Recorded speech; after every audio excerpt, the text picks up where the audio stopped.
আসসালামু আলাইকুম। তাহমিনাস লাইফ ক্যাপচারে আপনাদের সবাইকে স্বাগতম। কেমন আছেন আপনারা সবাই? আমরা সবাই আলহামদুলিল্লাহ ভালো আছি। চলে এলাম বরাবরের মতো নতুন আরও একটি ব্লগ নিয়ে। আশা করছি শেষ পর্যন্ত সবাই সাথেই থাকবেন।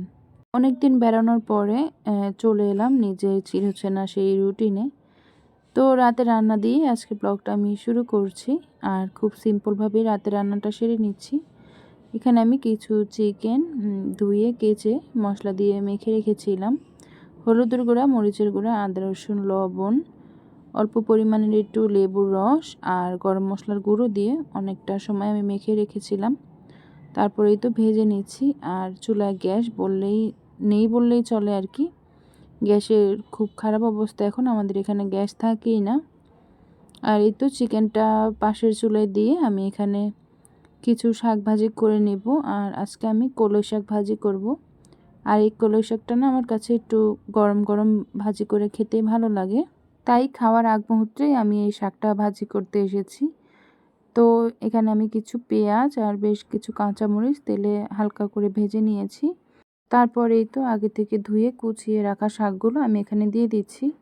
আর যেহেতু বাসায় সন্ধ্যা থেকে গ্যাস ছিল না, যখন গ্যাসটা পুরোপুরি এসেছে তখনই আমি এসেছি এই শাকটা ভাজি করতে। কারণ অল্প গ্যাসে শাক কিন্তু ভাজি করলে খেতে ভালো লাগে না। অল্প আঁচে এই শাকটা ভাজি করতে গেলে শাকটা লাল লাল হয়ে যাবে আর পানি দিয়ে একেবারে ভরে যাবে। তো একটু হাই হিটেই আমি শাকটাকে নেড়ে চেড়ে নিচ্ছি খুব ভালোভাবে। ভিডিওর এই পর্যায়ে এসে সেই পুরনো কথাটি আবারও বলে নিচ্ছি। যারা এতক্ষণ যাবত ধৈর্য ধরে আমার ভিডিওটি দেখছেন কিন্তু একটি লাইক দেননি, প্লিজ একটি লাইক দিয়ে আমার ভিডিওটি দেখা কন্টিনিউ করুন। আর আপনারা যারা নতুন আজকে আমার চ্যানেলটি ভিজিট করছেন, আমার আজকের ভিডিওর কোনো অংশতে আপনাদের কাছে ভালো লেগে থাকে তবে আমার চ্যানেলটি সাবস্ক্রাইব করে আমার সাথেই থেকে যেতে পারেন এবং আমার আজকের ভিডিওর ভালো এবং মন্দ দিকগুলো আমাকে কমেন্টস করে জানাতে পারেন। আর আপনারা যারা এই কাজটি করে প্রতিনিয়ত আমাকে সাপোর্ট করে যাচ্ছেন, তাদের জন্য রইল মন থেকে অনেক অনেক দোয়া ও ভালোবাসা। এখানে শাকটা আমি মোটামুটি ভাজি করে নিয়ে তারপরে একটা ডিম ভেঙে দিয়েছি, দিয়ে এখন অনবরত নাড়তে হবে আর আমিও নাড়ছি। তো নেড়ে একেবারে ঝুরঝুরো করে ফেলতে হবে শাকটাকে। অনেকে এই শাকটা ডিম দিয়ে ভাজি করে, আবার অনেকে শুধু শাকটাই ভাজি করে। তো আমি ছোট থেকে আমি এভাবে ডিম দিয়ে এই শাকটা খেয়ে আসছি, তো আমার কাছে এভাবেই খেতে ভালো লাগে। আমার মা ছোট থেকেই দেখতাম এইভাবে ডিম দিয়ে এই শাকটা ভাজি করতো। তো আপনারা যারা ডিম দিয়ে ভাজি করে খান নাই তারা ট্রাই করে দেখতে পারেন। আমার মনে হয় অবশ্যই আপনাদেরও ভালো লাগবে। এদিকে রান্না শেষ করে খেতেও চলে এসেছি। আর এই তো গরম গরম শাক ভাজি, চিকেন ভাজা, আর এই তো এটা ছিল শুটকি তরকারি আর ডাল ছিল। এই শুটকি তরকারিটা না খুব মজা হয়েছিল। আমার পাশের বাসার যে আপা আছে উনি এই শুটকি তরকারিটা আমাকে দিয়েছিল। জান্নাতের বাবা আর আমি এই তরকারিটা দিয়েই ভাত খেয়েছিলাম সেদিন, চিকেন আর খাওয়াই হয়নি।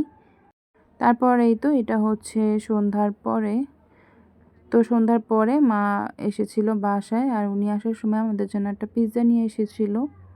পিৎজাটা দেখতে যেমন সুন্দর লাগছিল, খেতেও কিন্তু খুব মজার ছিল। আর এই তো আমার মেয়ের স্কুল জীবন শুরু হয়ে গেছে। তো ওকে এবার মাদ্রাসায় ভর্তি করিয়েছি, আর মাদ্রাসার ফার্স্ট দিনটাই আপনাদের সাথে শেয়ার করছি। আরামের দিন শেষ হয়ে গেছে, পড়ালেখার জীবন শুরু হয়ে গেছে।